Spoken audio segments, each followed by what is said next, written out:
नमस्कार, आदाब। मैं खुशबू अख्तर। पल पल न्यूज़ की प्राइम टाइम में आप सभी का स्वागत है।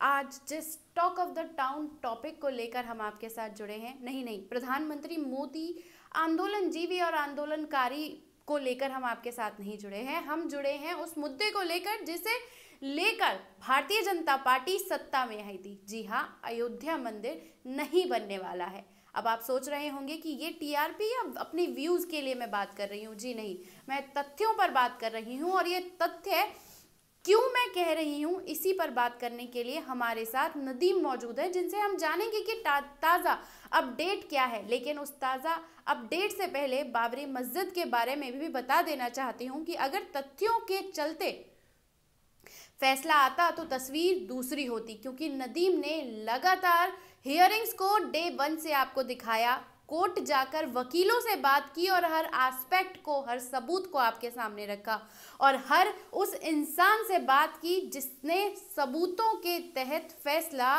बाबरी मस्जिद के हक में आने की बात कही थी। लेकिन ये देश, ये सत्ता तो अब हिंदू राष्ट्र हो चुकी है और सुप्रीम कोर्ट जब प्रधानमंत्री मोदी की तारीफ कर देता है तो उसके बाद आप क्या ही उम्मीद रख सकते हैं। अब ज्यादा ना भूमिका बांधते हुए सीधा चलते हैं नदीम के पास और जानते हैं कि नदीम, क्या है ताज़ा मामला। खुशबू, आप तमाम चीज़ों में एक चीज़ बताना भूल गई दर्शकों को कि विश्व हिंदू परिषद के वकील की तरफ से जो धमकी मिली थी और उसके बाद जो नाटक किया गया था उनकी तरफ से, वो शायद दर्शकों को मालूम नहीं है और वो हम बताना भी नहीं चाहेंगे, क्योंकि अगर ताज़ा मामले की बात की जाए तो एक बड़ा झटका जो है वो ख़ास तौर पर राम भक्तों को लगने वाला है। राम भक्त जो जगह जगह जाकर के चंदे की मांग कर रहे हैं, खासतौर पर चंदे के साथ साथ जो दंगे की भी तस्वीरें आ रही हैं उस पर भी बात की जानी चाहिए। पर ये चीज़ें मीडिया में आपको नहीं दिखेंगी और ना ही ये मीडिया आप लोगों को बताने वाला है, क्योंकि साख का सवाल है। अगर दिखाई तो कहीं ना कहीं जो सीएम योगी आदित्यनाथ हैं वो नाराज ना हो जाए, भारतीय जनता पार्टी जो है वो नाराज ना हो जाए, क्योंकि अयोध्या काफ़ी अहम था भारतीय जनता पार्टी के लिए और उसी के जरिए जो है पूरी राजनीति टिकी हुई थी। और अब वो राजनीति तो ख़त्म हो जानी चाहिए, क्योंकि सुप्रीम कोर्ट ने अपना फैसला सुना दिया, मोदी जी ने शिलान्यास भी कर लिया, पर अभी भी सवाल बना हुआ है। खासतौर पर राम मंदिर अयोध्या में जो बनने वाला है उस पर सवालिया निशान इसलिए खड़े हो रहे हैं क्योंकि हमारे तमाम भारतीय जनता पार्टी के नेताओं को, तमाम राम भक्तों को ये लगता है कि वो 1000 साल तक खड़ा करने के लिए उसकी तैयारियां लगातार चल रही हैं, पर 1000 साल तक वो खड़ा नहीं हो पाएगा, जिसके लिए तमाम वैज्ञानिक, तमाम विशेषज्ञ बैठा दिए हैं। तमाम हिंदूवादी संगठन के नेता डे बाय डे हर दिन अपडेट पे अपडेट कर रहे हैं, मीटिंग पे मीटिंग कर रहे हैं, ट्रस्ट के लोग उसमें शामिल हो रहे हैं, नेता शामिल हो रहे हैं, पर इस बीच कुछ भी हाथ नहीं लग रहा है। क्योंकि इस बीच कुछ भी हाथ नहीं लग रहा है, वो हाथ इसलिए नहीं लग रहा है क्योंकि दावा किया जा रहा 1000 साल का, मैं बार बार इस चीज़ को रिपीट कर रहा हूँ, इस चीज़ को खड़ा करने के लिए उन्होंने जो है वो पिलर लगाए, पिलर गाड़े, गड्ढा खोदा और खुदाई जब हुई तो नीचे बालू निकला और फिर दोबारा खुदाई की तो सरयू नदी निकली। अब वो जो पोल उन्हें खड़ा करना है वो नदी में तो खड़ा नहीं हो पाएगा, नदी है वो तो बह ही जाएगा। अगर वो खड़ा भी किया तो किसी तरीके से उसे खड़ा किया गया, 700 टन का वजन जैसे ही डाला गया तो वो दब गया, वो खड़ा नहीं हो पाया। अब नए तरीके से उसे चालू किया गया, जिसमें खुद सीएम योगी आदित्यनाथ ने पूरी तरीके से राम मंदिर की कमान भी संभाल रही है और वो लगातार अयोध्या का दौरा करते जा रहे हैं, कुछ हो ना हो पर मंदिर बनवाने के लिए योगी जी लगातार अपडेट पे अपडेट रह रहे हैं, अयोध्या का दौरा पे दौरा कर रहे हैं। पर इस बीच सबसे बड़ी जो खबर सामने आई कि राम की पैड़ी में पानी के बहाव से नवनिर्माण रैप टूट चुका है। जो शुरुआत की थी, जिस चीज़ के लिए की जा रही है, ये तो बात हुई खुदाई, जो ज़मीन नीचे हो रही है, ज़मीन के नीचे की जो बहाव है उसके चलते वो पिलर नहीं खड़े हो पा रहे। ये ज़मीन के ऊपर का हाल है जहां इन्होंने बनाया और हल्की सी बारिश या कुछ हुई तो वो पूरी की पूरी जो पैड़ी है वो बह गई और सीएम योगी आदित्यनाथ उस दौरान वहीं मौजूद हैं। मुख्यमंत्री योगी आदित्यनाथ लगातार विकास के लिए प्रयासरत हैं। मुख्यमंत्री योगी आदित्यनाथ 2 दर्जन से ज़्यादा बार अयोध्या का दौरा भी कर चुके हैं।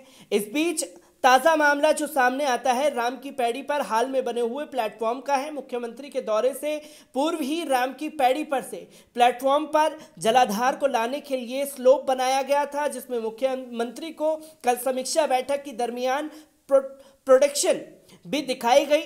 और जब मुख्यमंत्री योगी आदित्यनाथ वहां पहुंचे तो जलाधार में पूरी राम की पैड़ी बह गई, जिसके चलते वहां पर तमाम जो साधु संत हैं वो भी गुस्से में आ गए और उन्होंने साफ तौर पर आरोप लगाया कि ये भ्रष्टाचार का मामला है, धोखा हुआ है, राम जी के काम में अड़चने लोग डाल रहे हैं जो कि भ्रष्टाचार कर रहे हैं, हम योगी जी से कह करके उनकी शिकायत करेंगे।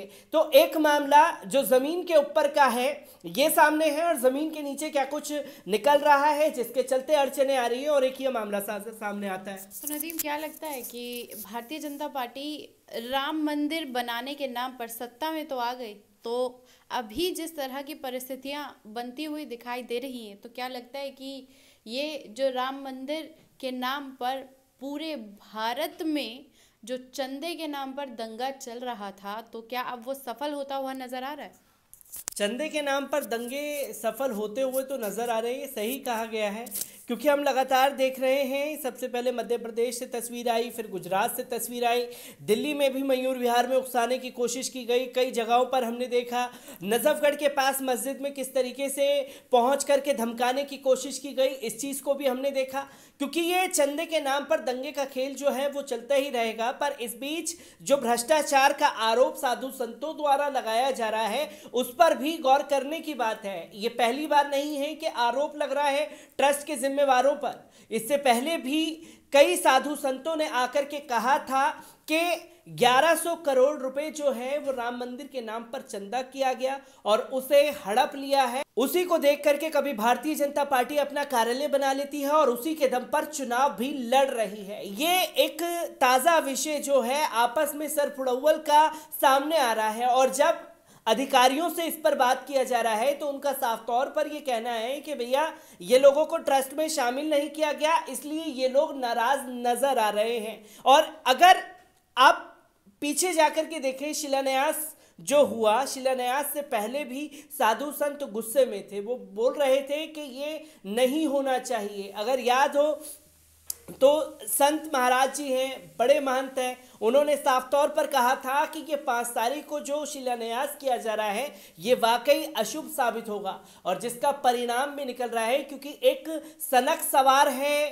सर पर, जिसके लिए देश में कुछ बने ना बने हम मंदिर वहीं बनाएंगे का नारा दे करके देश में चंदे के नाम पर दंगे भी कराने से गुरेज नहीं करेंगे, क्योंकि यही चंदे और यही दंगे और यही राम मंदिर भारतीय जनता पार्टी का सबसे बड़ा हथियार है। अगर मसला सुलझ भी जाएगा तो महारत हासिल है कि किस तरीके से इसे भुनाना है।